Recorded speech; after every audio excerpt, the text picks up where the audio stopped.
Ladies and gentlemen, I'm back. It's Mr. Friel. We've got part two of scientific notation. Hopefully you watched the first part. Our next step is, now that we know what scientific notation is, what it looks like, sometimes we're going to be asked to change scientific notation back into standard form. I think you can do this. For the first example, we're going to write 4.23 times 10 to the fifth power in standard form. Okay, we're going to ask ourselves, how far will the decimal move to the right? Well, we look at the 10 to the fifth power. When you multiply by 10, it moves the decimal one place over. Well, we're going to do that 5 times. So we're going to have to move this decimal over 5 times. Why don't you give it a shot, see what you get as an answer, and then pause it now, and I'm going to show you how in 3, 2, 1. So 4.23 times 10 to the fifth means take 4.23 and multiply it by 10 5 times. When you do that, focus on the decimal. The exponent tells you to move the decimal right 5 places. So we have the decimal between the 4 and the 2, so we move it over 1, 2 places, and it gets to the end of the number. We need to move it 3 more places, and to do that, we fill those in with zeros. So I put 3 zeros at the end.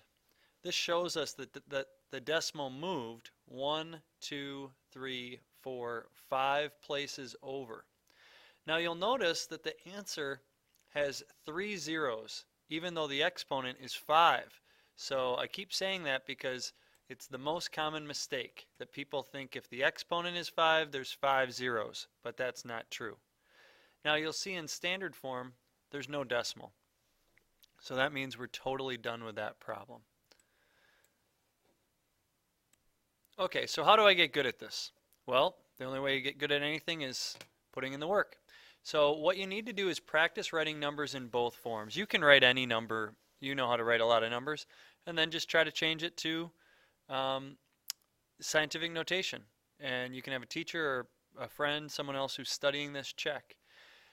You can work on these anywhere. You don't really need any tools. You don't even need a calculator, so you can do it anywhere. Right now, your teacher is going to give you an assignment in class to work on to practice this skill. If you get done, or if you want to do this more at home, you can just write a number down in one form and work with a parent or friend or sibling and maybe teach them how to do it. Another option is if you Google scientific notation, you're going to see plenty of websites that can teach it to you. And I've put a link here to Khan Academy. If you go to Khan Academy and you type in scientific notation, there are videos.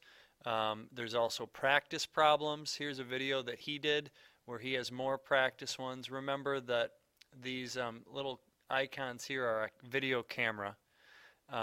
You probably don't know what those, well, you may or may not know that that is how the old school cameras looked. And the stars, I believe those are ways that you can practice it. So some practicing the problems. I'm going to click on one of those and just see where it brings me.